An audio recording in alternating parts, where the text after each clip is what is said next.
Tonight, we delve into the recent First Ministers meeting, exploring the balance between national unity and regional interests. And then we'll discuss the complexities of enforcing wildfire evacuations amid rising tensions. And the latest and greatest on that thrilling Stanley Cup Final between the Edmonton Oilers and the Florida Panthers. Four floors up from Gary as usual. From Montreal, I'm Eddie Tekalik. And I'm Gary MacDonald. Let's get started. This has been the best meeting we've had in 10 years. Simple. Best meeting I've had in 7 years. And there was no expectations that the Prime Minister was going to come out and say, you get that project, you get that project. It was a great discussion. Now, we were all talking. Now it's time to put it into action. All of us are responsible. But I thought it was an incredible meeting. Great communication, great collaboration, and we all walked out of that room united, and that's the most important thing. We discussed a wide range of potential nation-building projects, including, and this is far from exhaustive, the Western and Arctic Corridor, which, amongst other things, connects energy, critical minerals, and trade infrastructure, the Eastern Energy Partnership, critical minerals pathways, which include a range of critical mineral projects that premiers can speak to, the next stage of nuclear from uranium to SMRs to large-scale nuclear, and a series of infrastructure investments for export diversification from ports to rails to last-mile roads. All First Ministers agreed that Indigenous partnerships and equity will be central to success. And upcoming federal legislation will mandate both meaningful consultation with Indigenous peoples, both during the process of determining which projects are in the national interest and developing the conditions for each project. The goal here is to get projects built faster so we can create more high-paying careers and greater prosperity for all Canadians. We have an incredible group of premiers. We are united. We're going to move this country forward, the likes of which this country's never seen before. And how we're going to do this is making sure that we don't have federal duplication. As the Prime Minister said, let's get it done quick, fast, immediate, and that's exactly what we're going to do. Let's not forget that President Trump has declared an economic war on every single business, every single person in this country. And we need to do everything we can to fight against him. Again, what the Prime Minister said, and I agree, an illegal trade war. And I think the President's going to have a rude awakening. We're going to unleash our strengths, and that's be it mining, the pipelines across the country, infrastructure, roads, bridges, highways, and specifically the road to the Ring of Fire. We're willing to work with the federal government on addressing some of the issues that are going to stand in the way of creating the environment for private investment. It doesn't help you to build a pipeline to the West Coast if there's a tanker ban.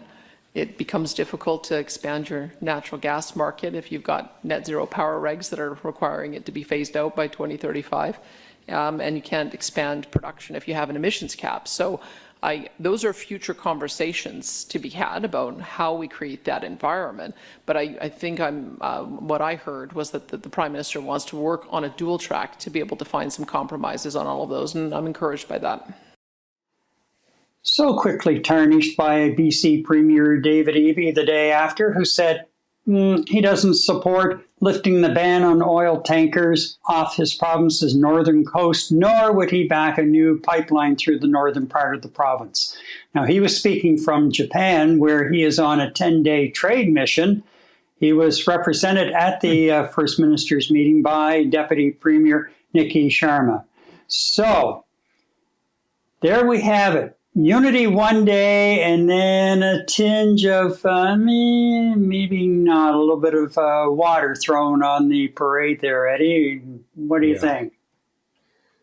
Well, I mean, first of all, just the entire exercise of the Prime Minister Premier meeting of the provinces and the territories, you know, just the language and just the body posturing and in most part, the enthusiasm expressed by everyone in attendance was, I tell you, quite honestly, for me, it was very uplifting, considering the difficult times we've been living in lately, and post-election. And, this is Prime Minister Carney's first major exercise above and beyond opening up Parliament, having the King open the throne, going through his first sessions in Parliament. I mean, he did a bang-up job in terms of rallying the troops. And you know what? Although, you're looking at Premier Smith, who's been pretty much cautiously optimistic in her language and what she's been saying prior to this. What she said is extremely positive, I'd say. I mean, there's nothing written in stone or anything like that, but she seems to be pretty optimistic with what's been going on. You have Premier Ford.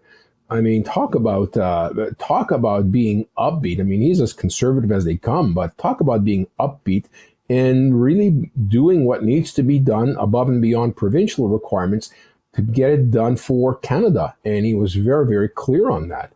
You don't have although unfortunately we don't have the clip from Quebec, but even in French, as Legault was speaking, I mean, he was very clear that this is a Quebec and a Canada thing and a Canada Quebec thing. And you know what, Gary? At the end of the day, you can't be batting 1,000 all the time. Okay, so you know what, David Eby, I think he was.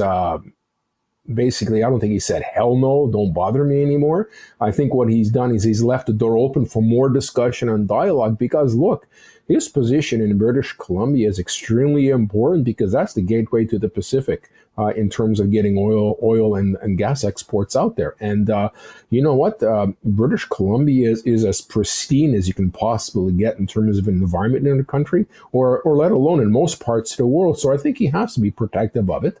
His constituents are very protective of nature there, and you just can't ignore it. But I don't think it's a hell no, leave me alone. Hell no, let's have some more discussion about this. And look, Premier Smith is absolutely right. We can't sell any oil out west, out over the Pacific Rim to our Asian partners if you can't get the tankers in and out of British Columbia that's going to transport the Alberta crude. So there's a lot of work to be done. You know what?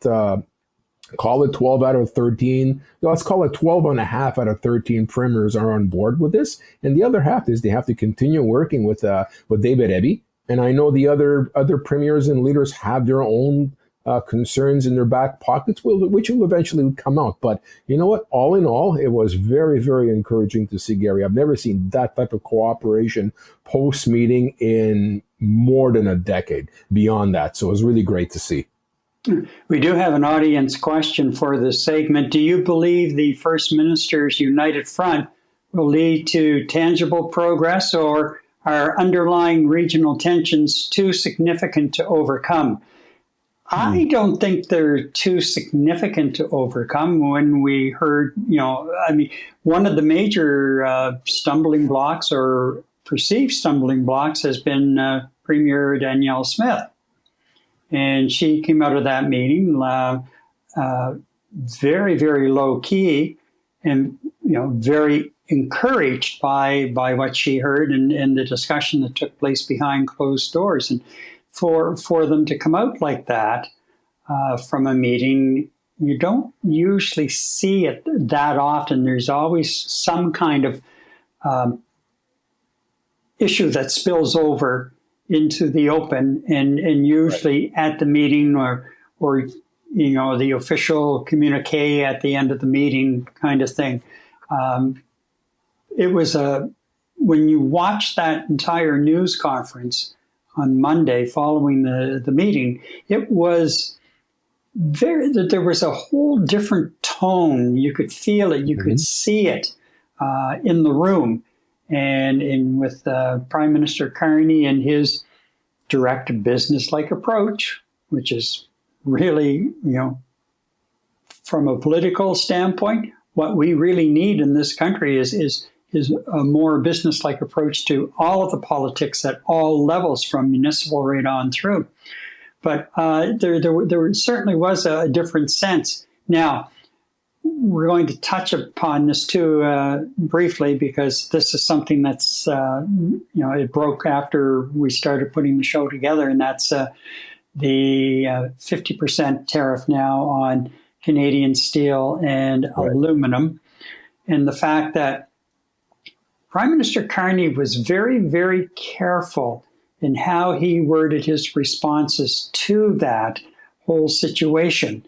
And he said, we're working to arrive at an agreement, and we'll see how it goes in the next couple of days.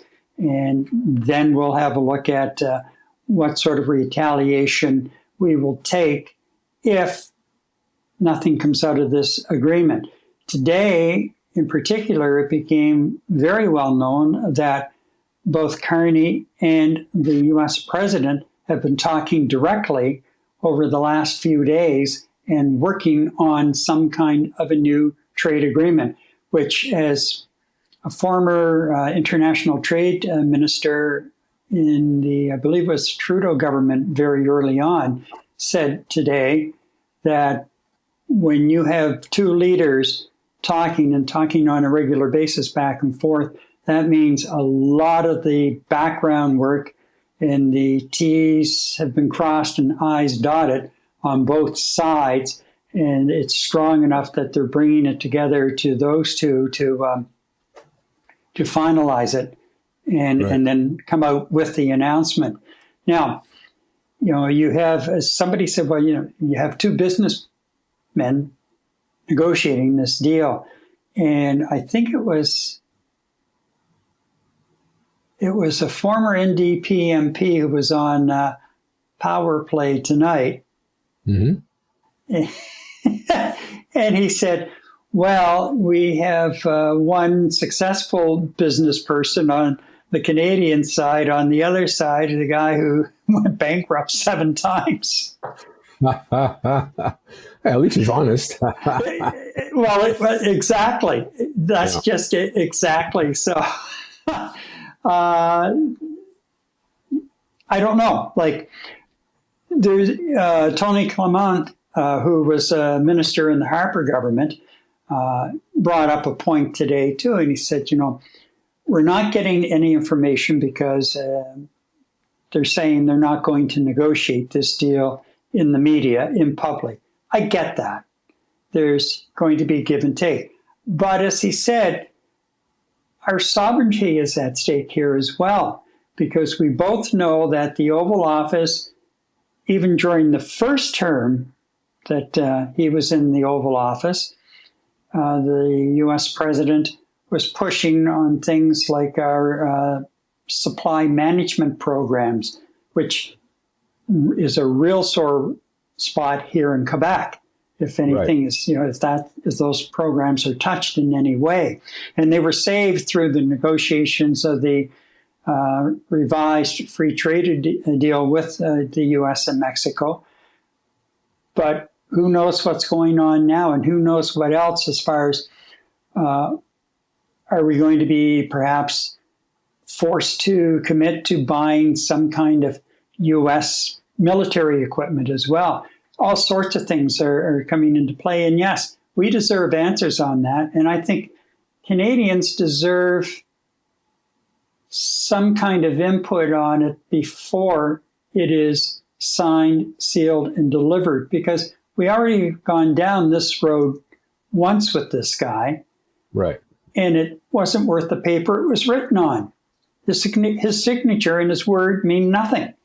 So why are we so quick to jump in when a number of other nations are just kind of holding back and waiting to see where some of the court action goes against some of these tariffs and the appeals of those court decisions? And as I say, they're holding back to a certain degree and not rushing in to make any kind of an announcement or sign any kind of a deal. Yeah.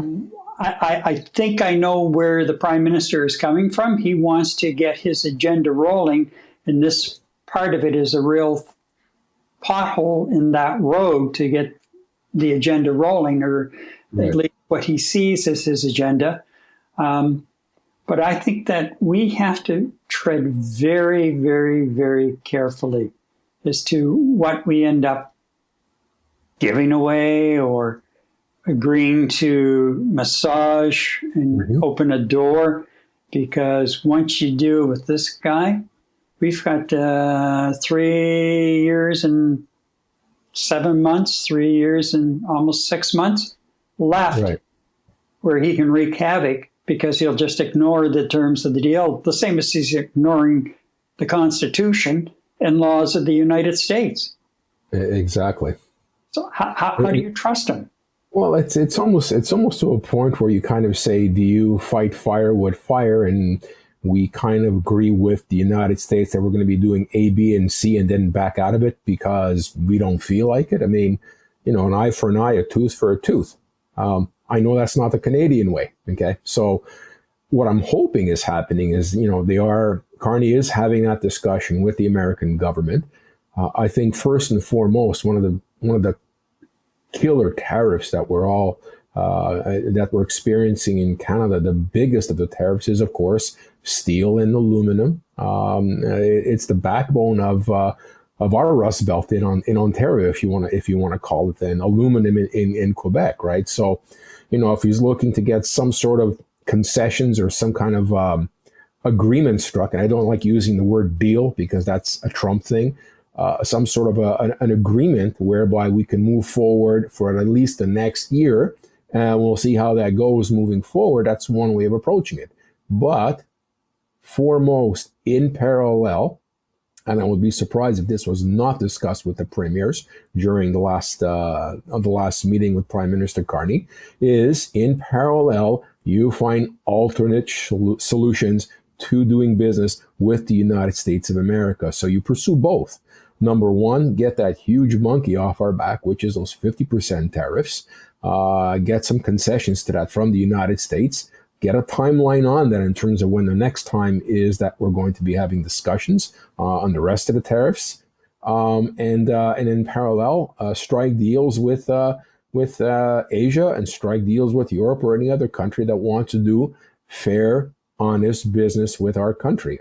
And you're absolutely right, Gary. This is all about our sovereignty, our identity as a country, and our strength as a country. And I think it could clearly be demonstrated through our smart economics, where so far, so good. We haven't actually seen any writing on the wall yet, but I think the way they're progressing quickly but cautiously and very tactically, if you want to say, I think is a good thing for the way things are progressing so far. And as soon as he can get this deal made for steel and aluminum, you move on to the next thing. Because look, in our back pocket, Gary, we have hydro. The United States is overwhelmingly dependent on our hydro, especially in the northeastern part of the United States.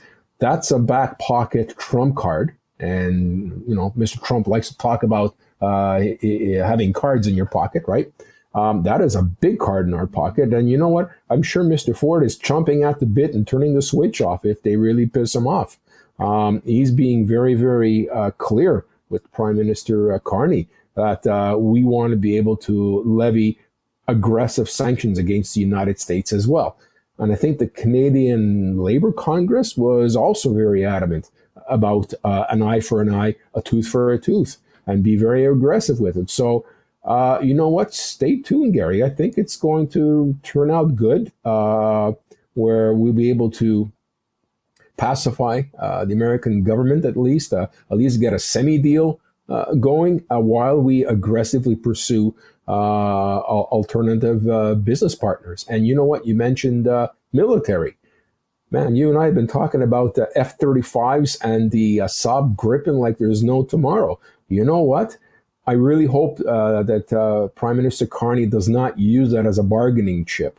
I think you and I both agree we're on the hook for 16 F-35s. You know what? We'll take them and we'll sell them to somebody else.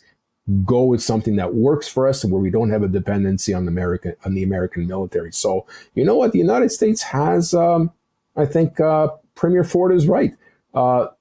United States, watch, listen. There is more to come from your neighbors up north, and it's not going to be pretty. And I think we're at a point where we just can't be pretty with this anymore. So, here for our guys.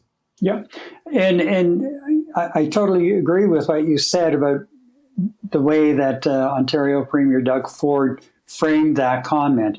We are at war, and we didn't ask for it. It was thrusted upon us. So the gloves are off. And, as the saying goes, elbows up. And Ford today was chomping at the bit. He wanted something thrown back across the 49th parallel to say, this is not right. And this is, you're going to feel it as much as we are. Boom. But the Prime Minister is still, he has his game plan, I guess. And hopefully it's going to work out for him. And he's holding his cards close to his chest, too. Yeah, very much so. So hopefully, he's on the right track. But again, I just keep coming back to the fact you cannot trust the man who is occupying the U.S. presidency at the moment. You just can't trust him.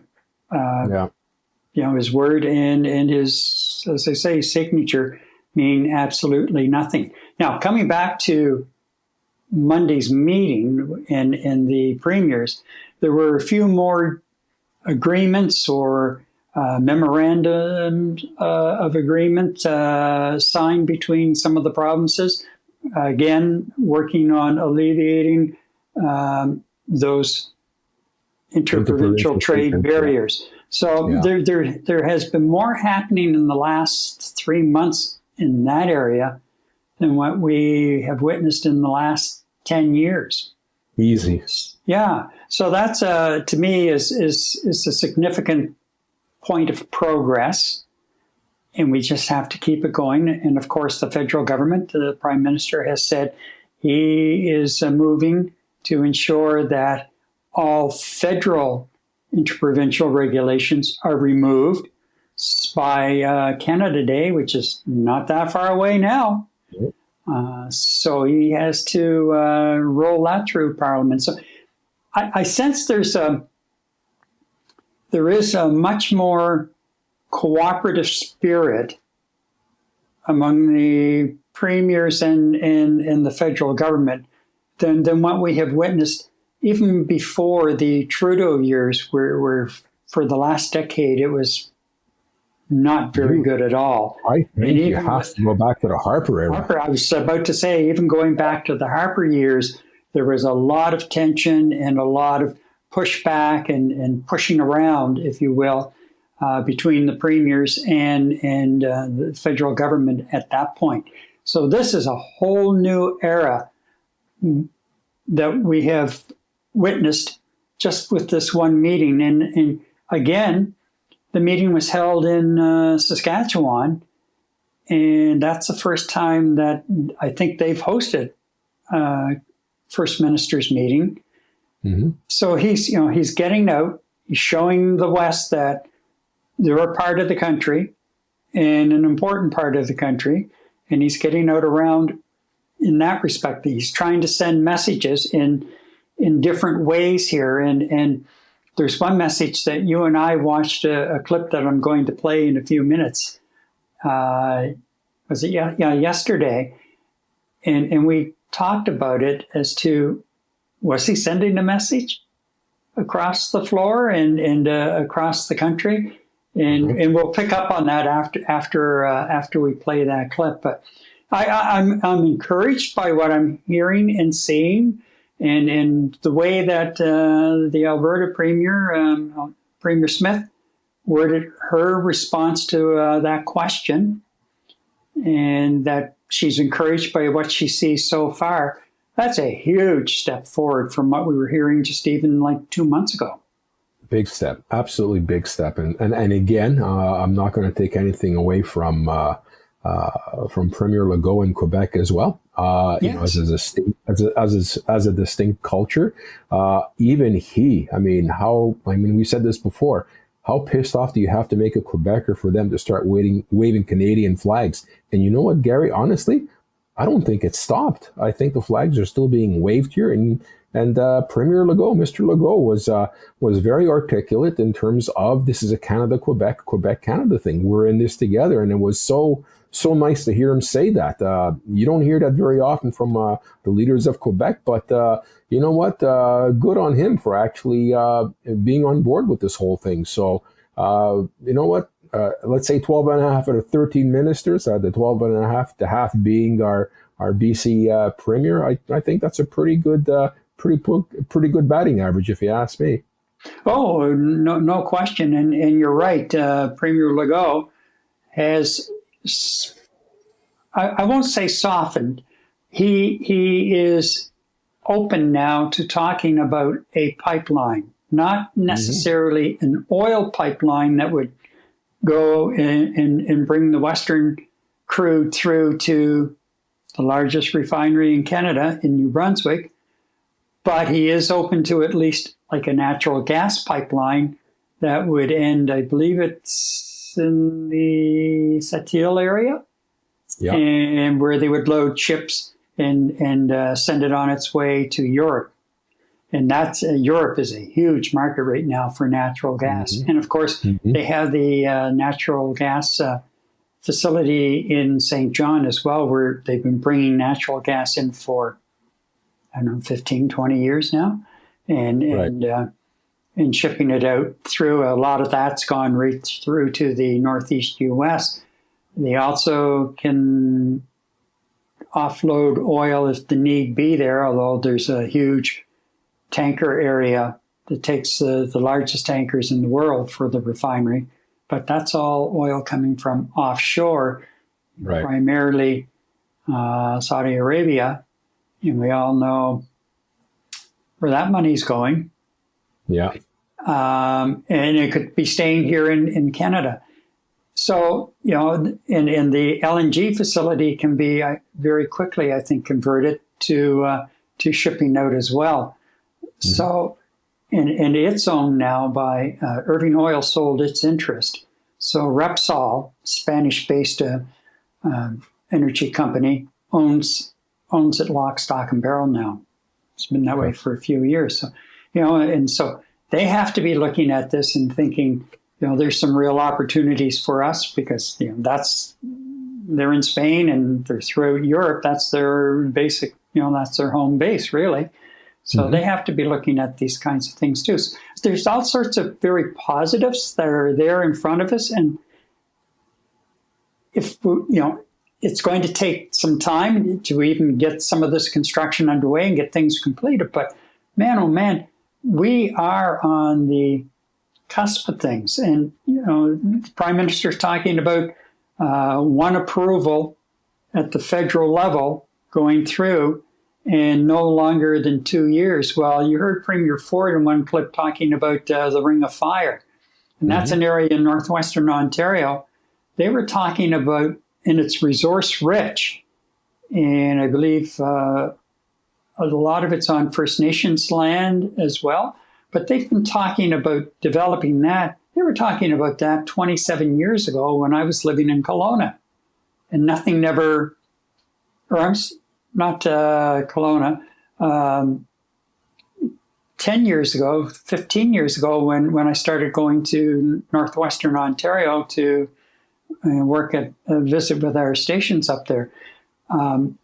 Ring of fire, but nothing really ever took hold because, you know, some mining permits and other permits could take up to 15 years, 10 years, 15 years. And some people have walked away after 20 years throwing their hands up. So we have to really open up, be aware of environmental concerns and everything, but we have to start things rolling because we are so resource rich.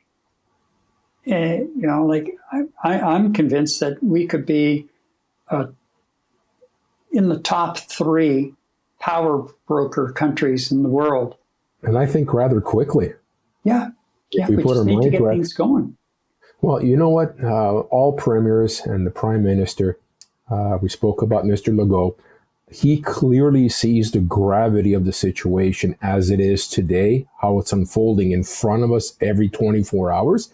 And we have to be prepared to plan ahead, not just by 24 hours, but long term.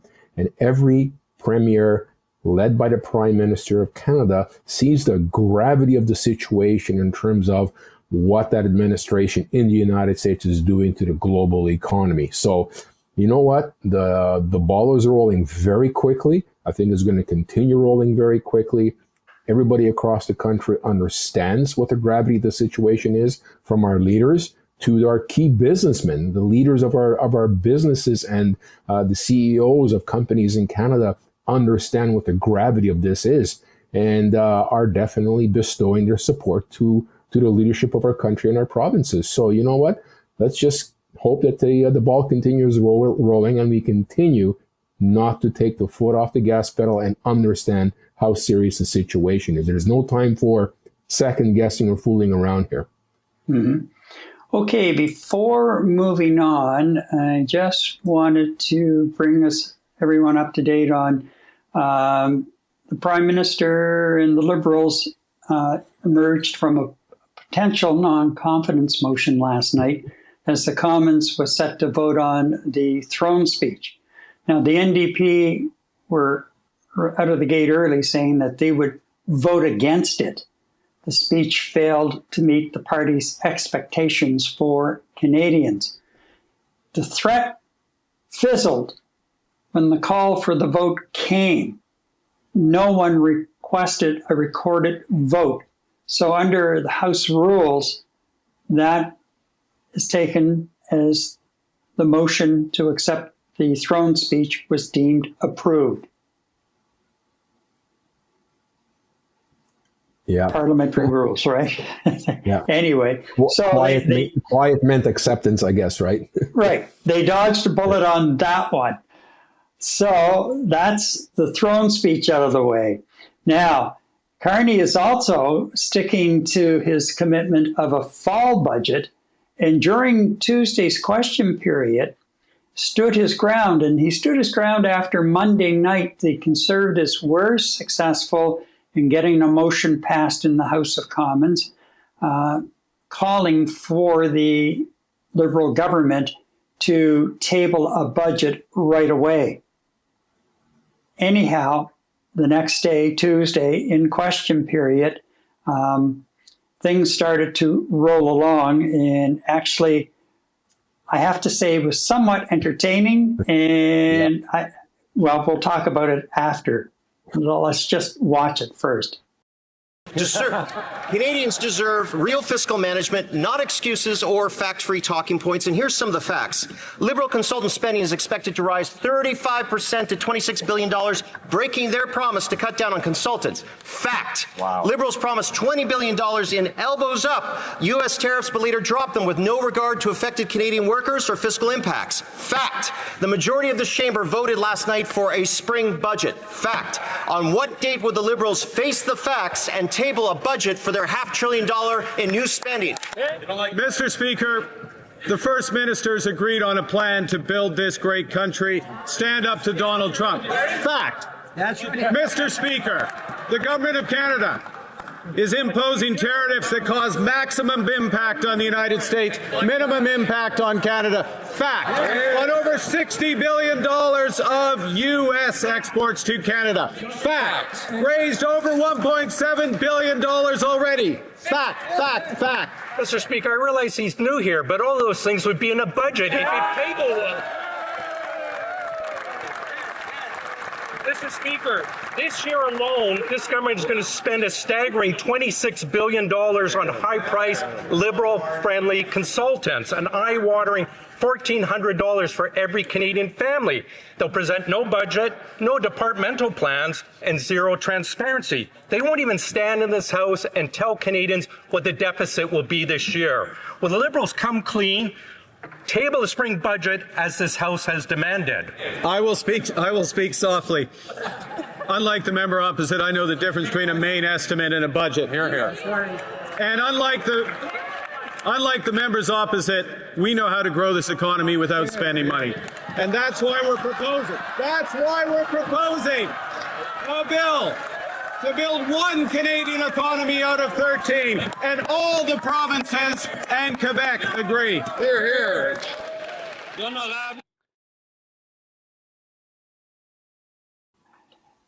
And there was the line. I loved it. Oh, you don't feel that animosity, that real sort of almost feeling of hate, and anger. You don't see that. I mean, Carney, I was kind of chuckling and smiling a couple of times when he was making his response. And both sides of the House were laughing. So, yeah. But they were discussing things that are serious, and Carney was standing his ground as far as why he's not tabling the budget now. He's going to wait until the fall. But and the one thing that we were talking about just before teeing that up was he sending a message to Quebec with that last line: the provinces and Quebec are on board. Right. Instead of just saying the provinces or, Yeah. Well, it's a dual message, to me, it's basically a dual message, Gary. I mean, he recognized Quebec on the floor, okay, during the debate. He recognized Quebec as, for lack of a better word, special. Okay, we are a unique culture here. There's no question about it. Multi-international culture here, on top of being Quebecois and French. He recognized that. He basically said the rest of Canada and Quebec. That's a recognition that Quebec is somewhat different from the rest of Canada. Like all provinces have their differences. And then by the same token, he's also, in a weird way, in a very unique way, almost claiming victory, if I can say that, where Quebec is also on board with this Canada First program.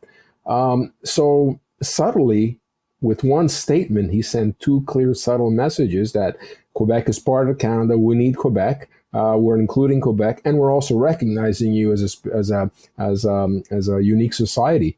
Wow.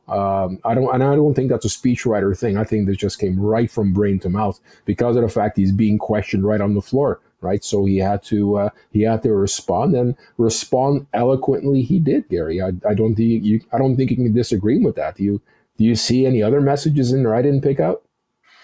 No, I think you're bang on, and clearly he is reaching out to Quebec, and sometimes it kind of gives me a bit of a pain when I hear the Quebec nation.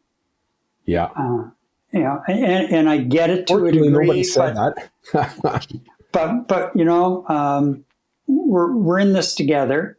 Yes. And the more we realize that, especially from a Quebec perspective, and on the other, on either side of Quebec, the rest of the country on either side of Quebec, that we're all in it together.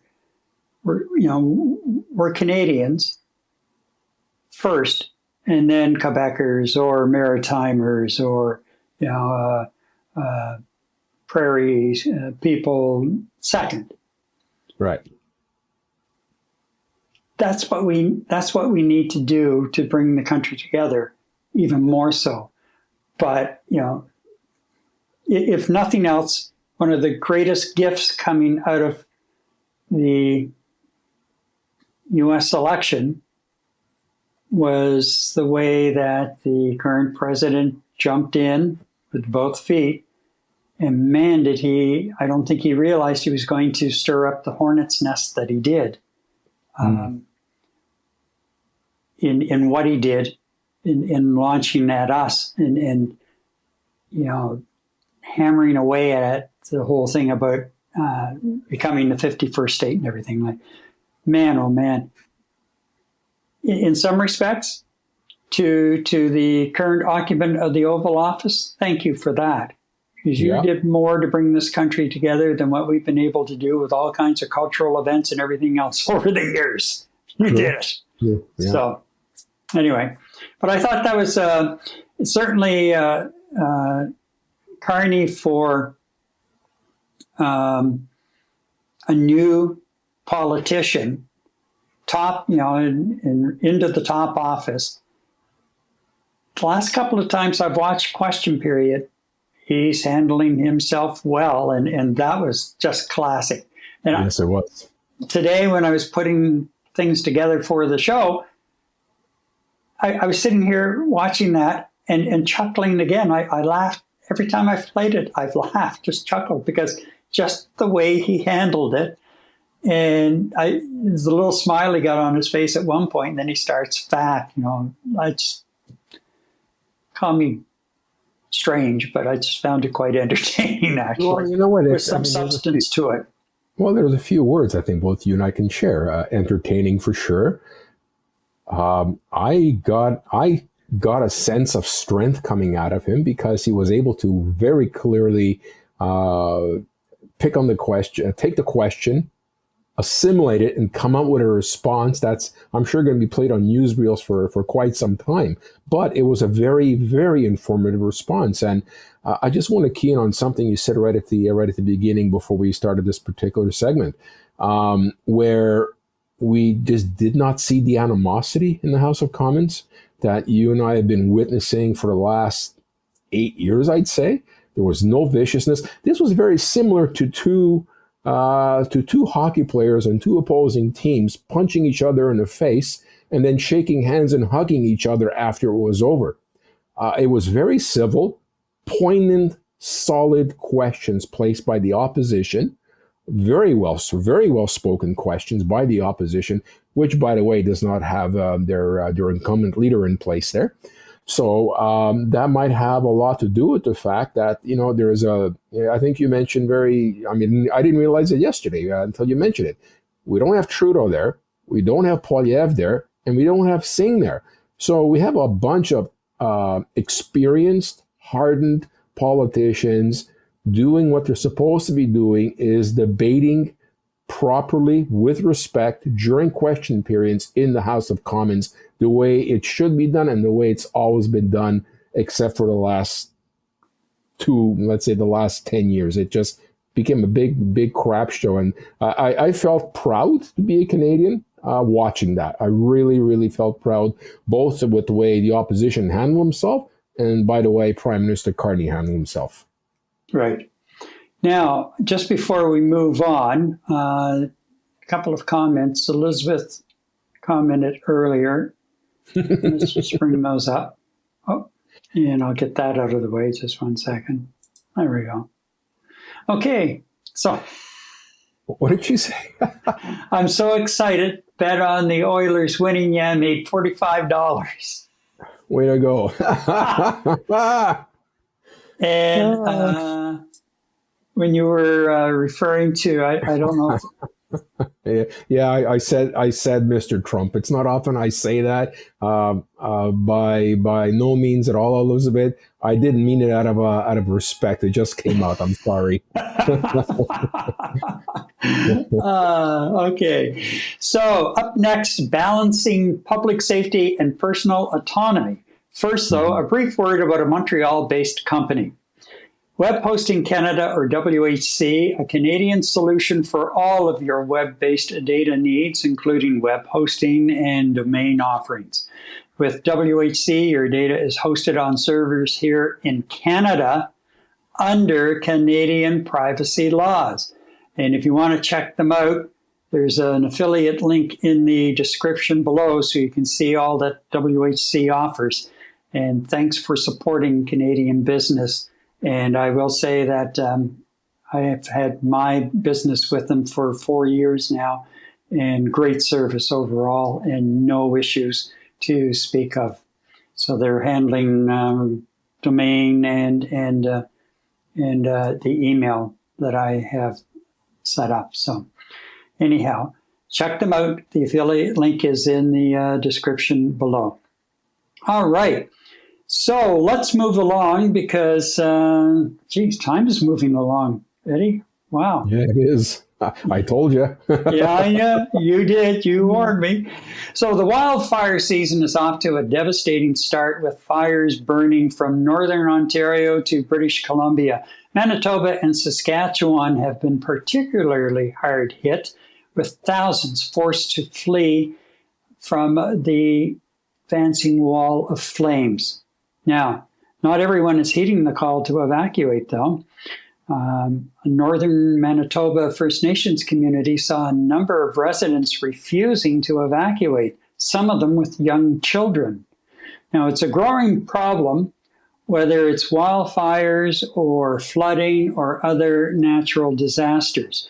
More people are refusing to leave, even though a state of emergency has been declared, and really they could be forcibly removed and potentially arrested and or fined. Some believe they can best protect their properties. Others feel it's a violation of their rights. Really? Well, let's just have a look at a couple of facts here. Why people apparently are refusing to heed evacuation orders more and more. Number one, a distrust in government. They feel that government officials are blowing the risk out of proportion, or that they have some kind of an agenda behind the whole idea of getting people to move out, if you can believe that. So, also, we have protecting property or animals. Well, many residents refuse to leave animals behind. I get that. Farmers or rural residents often want to stay to protect livestock or equipment. Fear of looting is also a powerful motivator for people to stay behind. Now, in Fort McMurray back in 2016, some residents returned after evacuation to guard homes from looters, just that very reason. Mm-hmm. Number three, here's one. Personal experience and risk perception. Misinformation online. Some are persuaded by conspiracy theories or incorrect information online, and emergency warnings are often downplayed or contradicted in online echo chambers. That's a huge thing to be dealing with if you're in the position of an emergency management official. We also have personal identity and independence. Especially in rural areas, there's a strong sense of self-reliance and personal responsibility, and being told what to do, particularly by outsiders, triggers resistance. Mm-hmm. I find that hard to believe. So, what some of the experts are recommending is better communication and engagement ahead of crisis. Right. We can get into that one in a few minutes. Clear, trustworthy spokespeople who can deliver messages without political overtones. Yeah, just talk to me. Tell me what's going on. Support for evacuating pets and vulnerable individuals, which reduces resistance. And that is something that it's not taken lightly, but there are times when it does seem to be overshadowed by just sheer numbers that they're dealing with. So I can understand it to a degree, Eddie, but man, oh man, here's the other thing. If you stay behind, in the case of a wildfire, and there's one, as I said, in Manitoba First Nations community, and they had earlier this week 2 out-of-control wildfires bearing down on their community. And those fires start feeding themselves. They create their own internal firestorms with their own winds and everything. And all of a sudden you see them just flying across treetops. And there's very little time to get out. Even professional firefighters dealing with those situations, they have to move quickly, and they have to make a decision very quickly as to, is it safe to stay? No, it's not. We've got to get out now. Right. So people sometimes don't realize, and yeah, well, it wasn't as bad as what they said it was going to be. And how often has that happened with weather forecasts? Right. But what you're doing is, not only are you putting your own life at risk and the lives of others, such as your family around you, at risk, but you're also putting the lives of first responders at risk if all of a sudden you pick up the phone, or you've got your cell phone or some kind of radio communication, and you put the call out, "We need help now." Those guys, gals go rushing in, putting their own lives in danger, in extreme danger in some of these wildfire situations and even flooding situations, to pull you out after you refuse to go. Now, I just have a problem with that. I don't know. I do as well. And frankly, to me, if you refuse to go, I'm sorry, you've made your choice. You're going to have to live or die by the sword.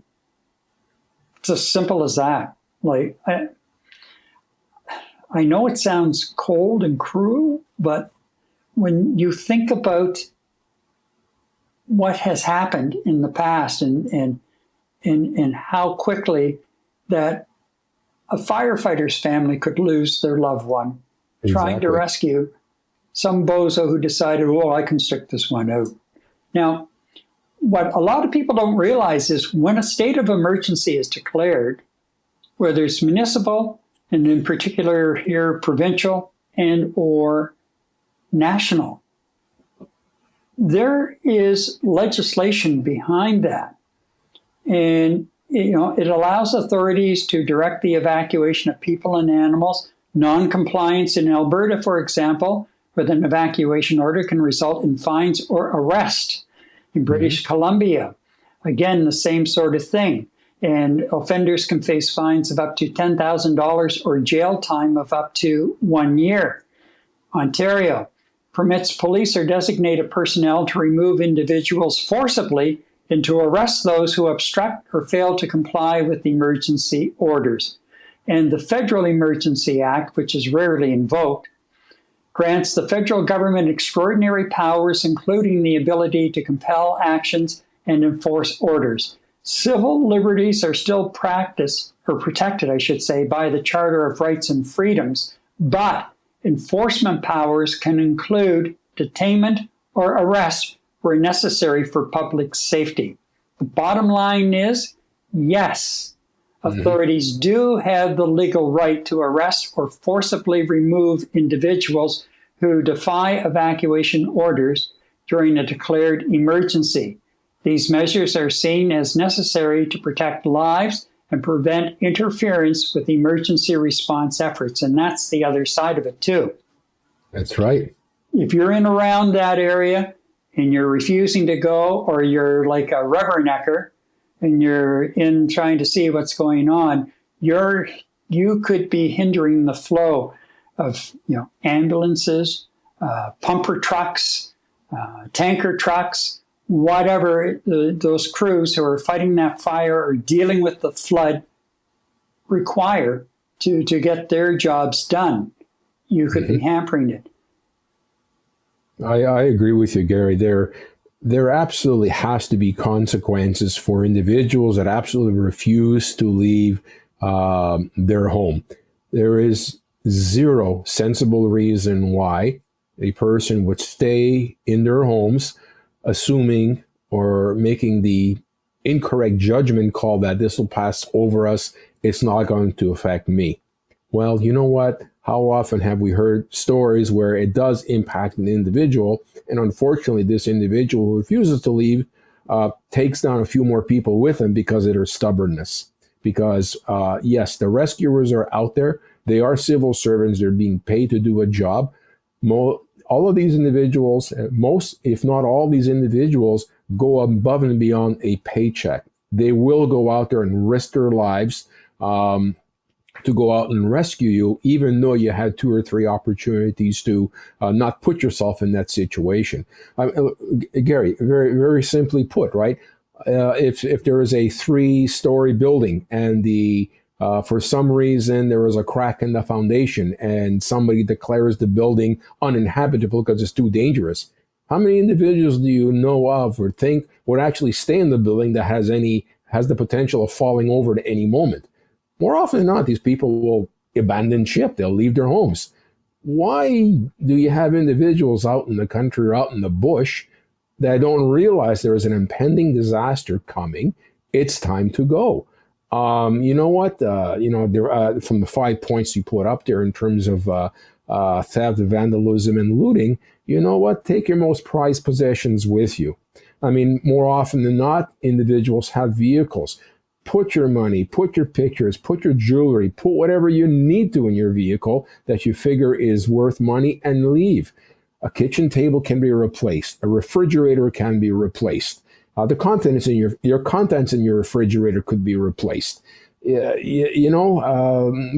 what cannot be replaced is the life of a search and rescue team or a fire brigade member that goes down because of the fact somebody didn't heed warnings to get out of their homes and evacuate.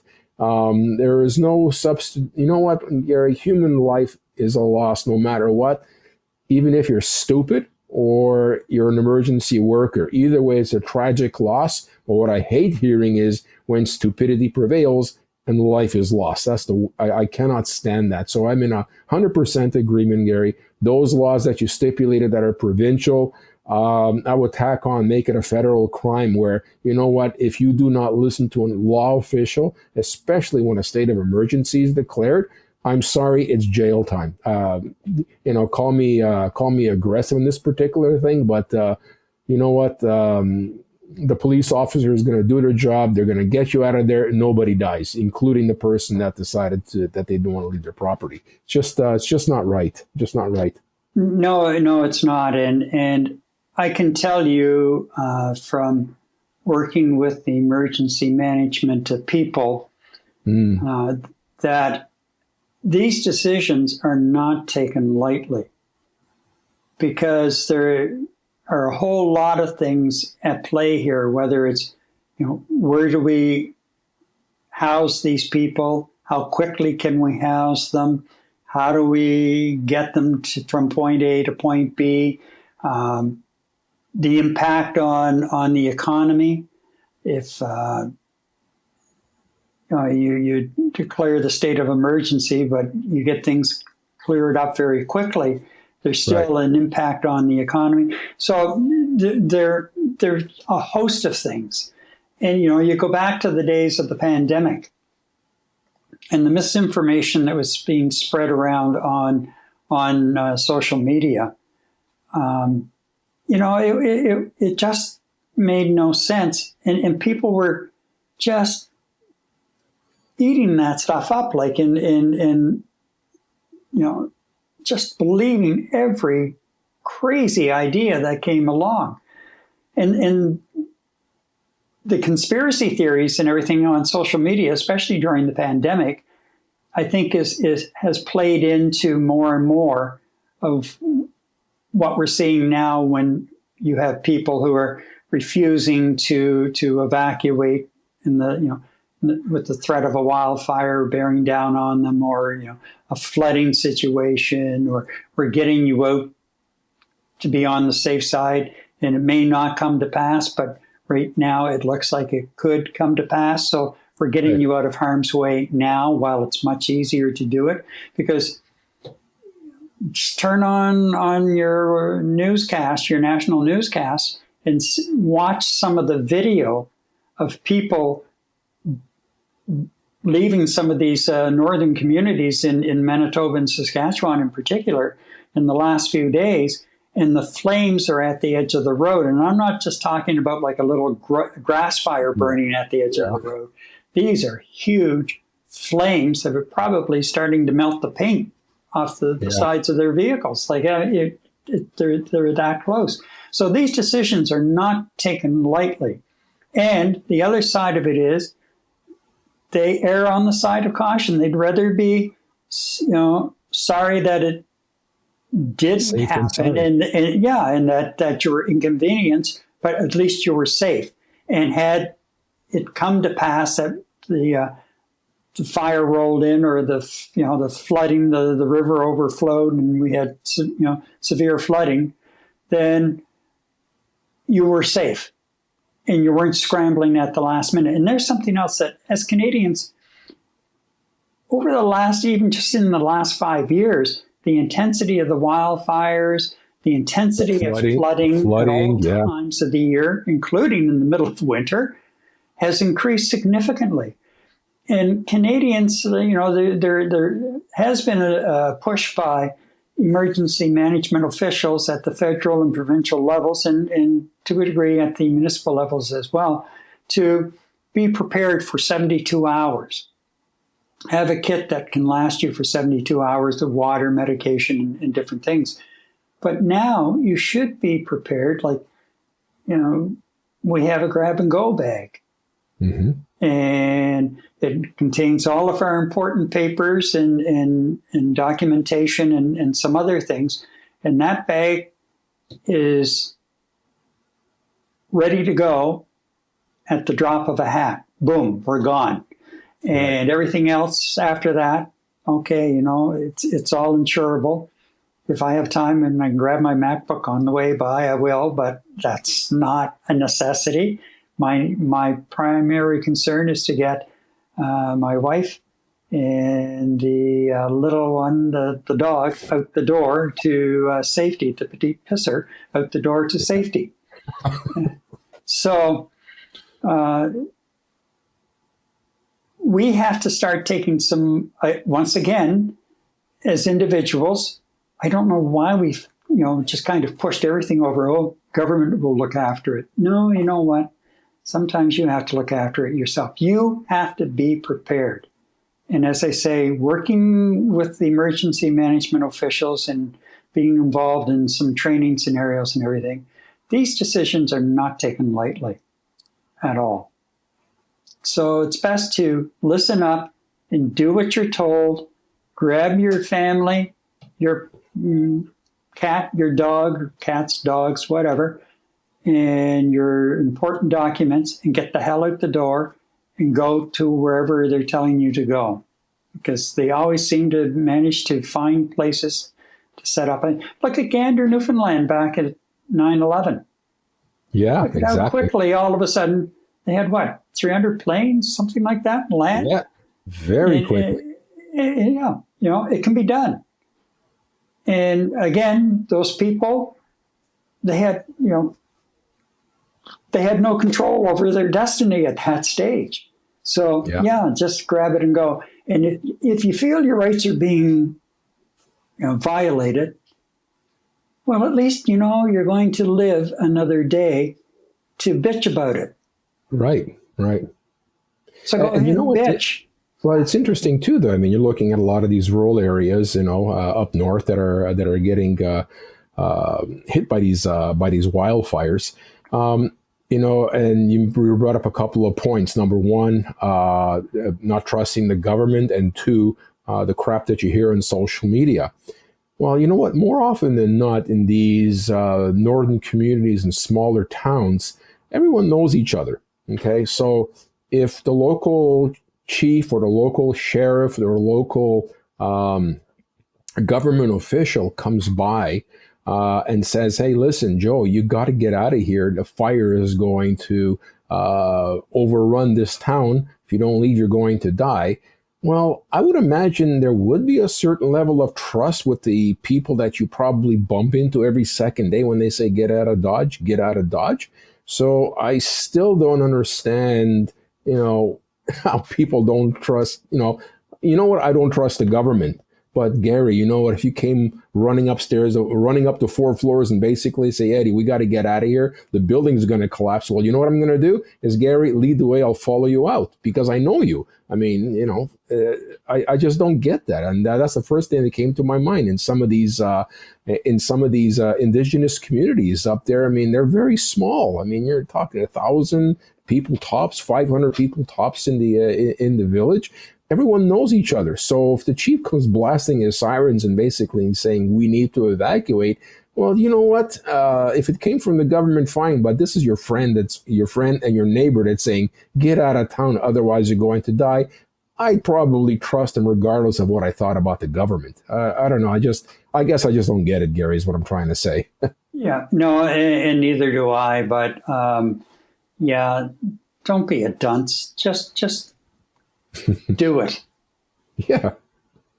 And like I say, you'll live to bitch about your rights being violated the next day, or as you're stretched out on your emergency cot in an emergency housing situation, and you have your phone with you, get on Bookface or X or whatever, and bitch all you want about, oh, my rights were violated because I had to leave my house. Meanwhile, you might want to check on your security camera, as so many have done in the last few days, and watch their houses on their security cameras go up in flames and smoke. Yeah. And very quickly, like once it hits, it's gone.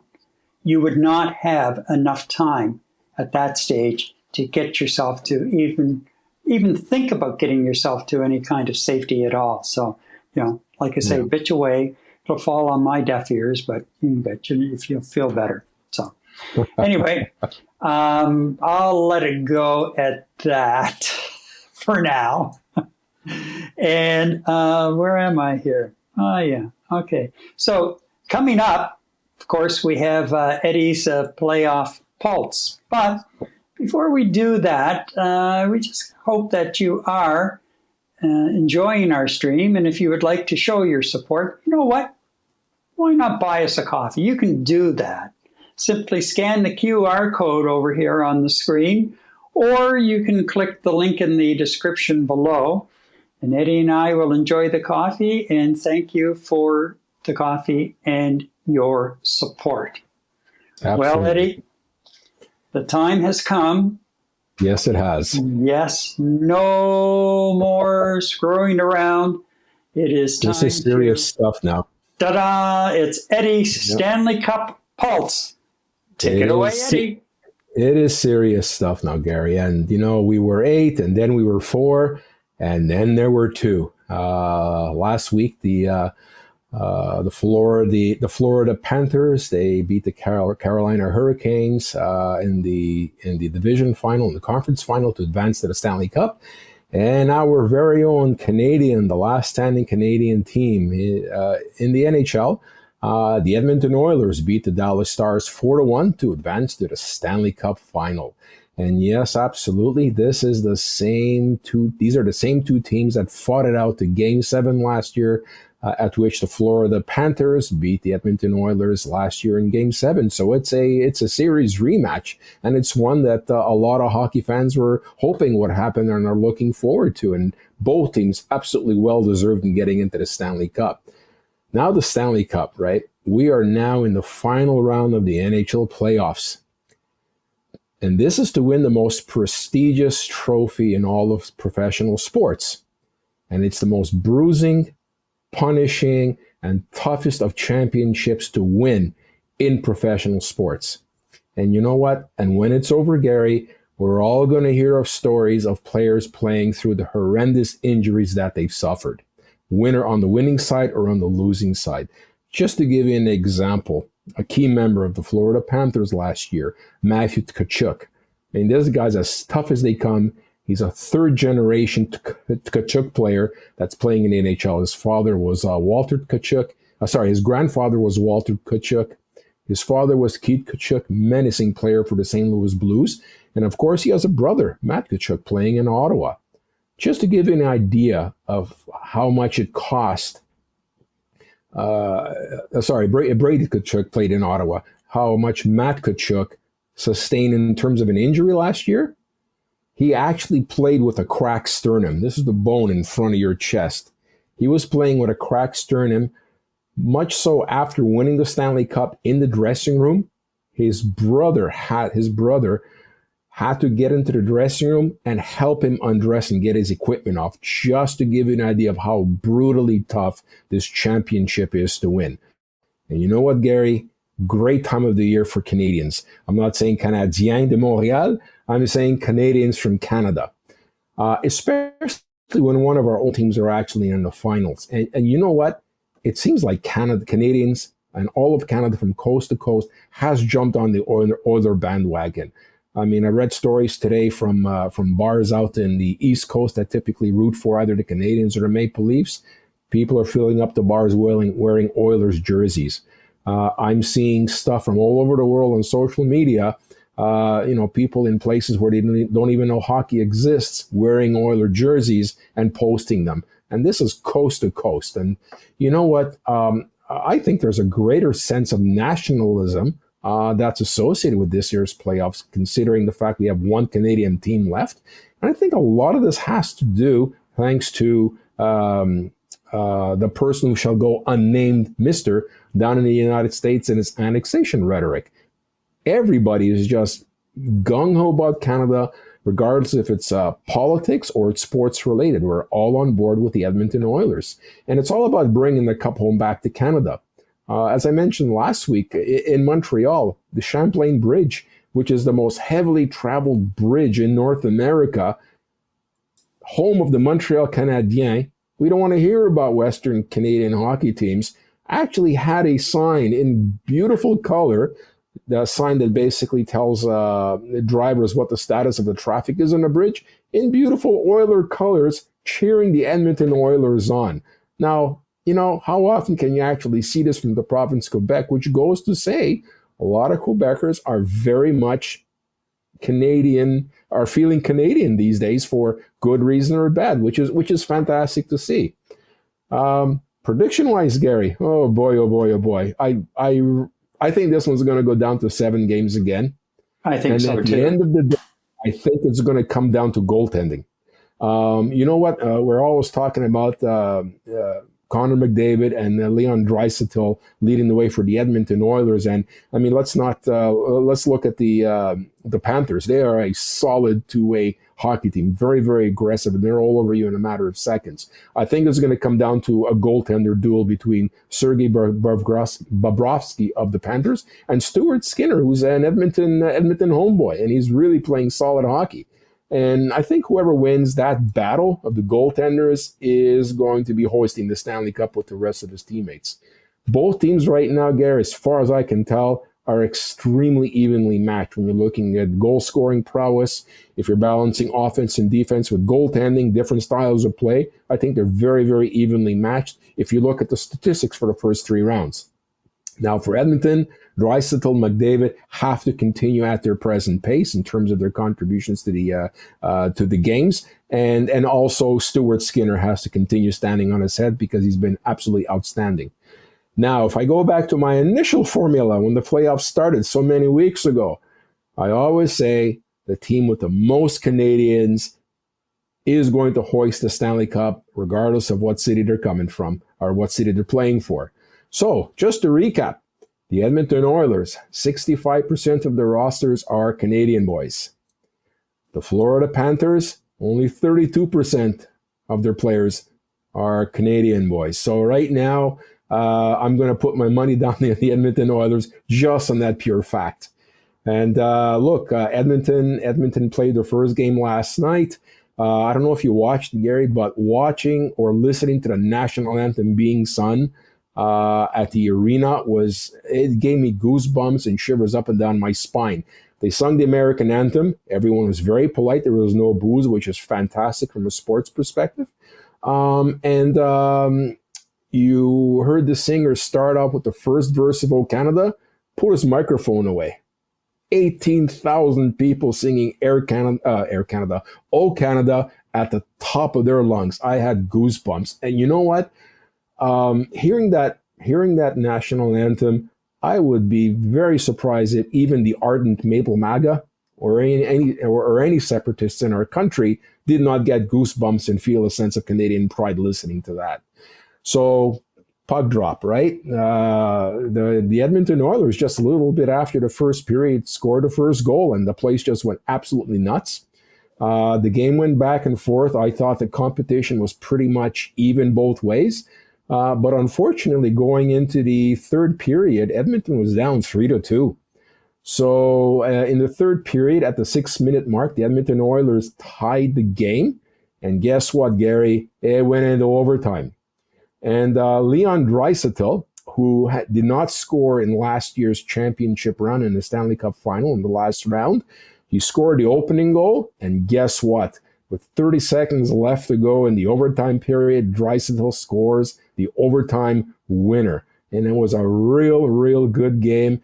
If I was to tip my hat off to any players on the ice, it would have gone to the goaltenders, Gary. Bobrovsky and Skinner. They just played absolutely fantastic hockey. And I am looking forward to the next game, and I really hope this goes to Game 7 because A, it's good for our country, B, it's great for the sport, and C, we'd love to see the Stanley Cup here back in Canada. So it's been, the playoffs this year have not been disappointing at all. I know maybe to you because the Maple Leafs didn't make it any further than the second round. And to me, because les Canadiens, les Glorieux, did not make it to out of the first round, so both you and I can look forward to next year. But you know what? Go Edmonton. What a fantastic tournament.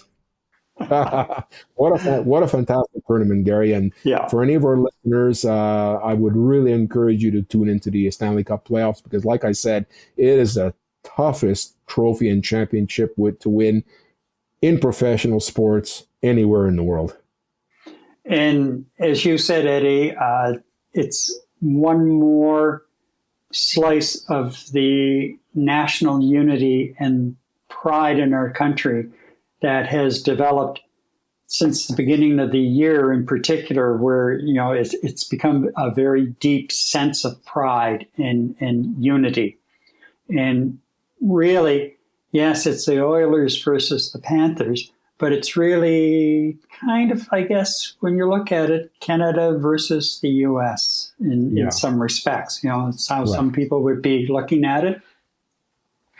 And but any way you look at it, it's going to be a really exciting series. It's going to be hard fought, as you said, and I agree. It's going to go down to 7. We've got a couple of comments coming in right now, so let me just clear the deck. And I don't know if you caught Greg's or not, but he said, "Bang on, Eddie, but not too fast. We tend to always get to the finals. We got to win it this year." Yes, we do. Then out to BC, I believe. Joe says both teams are evenly matched. I hope it doesn't come down to bogus penalties or Bettman. He's not too far from the truth there. And Joe, by the way, I know you feel bad too because the Vancouver Canucks didn't even make it into the playoffs. At least Gary and I are one step ahead of you. Ouch. Ouch. Anyway. Well, that pretty much wraps up episode 36 of Night Talk. Can you believe it? Where'd the time go? From political collaborations to pressing public safety issues and, of course, the excitement of the Stanley Cup Final. We've covered the stories shaping our nation this week. So don't forget to like, subscribe, and share your thoughts in the comments below, especially if you're watching the replays of either the live stream or the edited version that goes up sometime overnight. By all means, let's keep the conversation going. Eddie and I check those comments, and we do respond to any comments that we get after the fact for sure. So please do so. That also helps our channel, the more comments, people commenting that we get, and of course the liking and the sharing. We've picked up a couple more subscribers today, Eddie. I'll tell you about that later. Nice. So, want to thank everyone for tuning in, whether you're tuning into the live show or whether you are watching later on the replays. Thank you for doing that. We really do appreciate it. We have a lot of fun putting this together and sitting here and expressing our opinions and thoughts and what have you. And we appreciate your support throughout. It's hard to believe we're at episode 36 already. And this time last year, it was still just a twinkle in our eyes over a coffee on a Saturday morning. So anyway, with that, well, I'll wrap it up. Remember to stay informed, stay engaged. I'm Gary MacDonald. Good night. Good night, Eddie. Good night, everybody. Good night.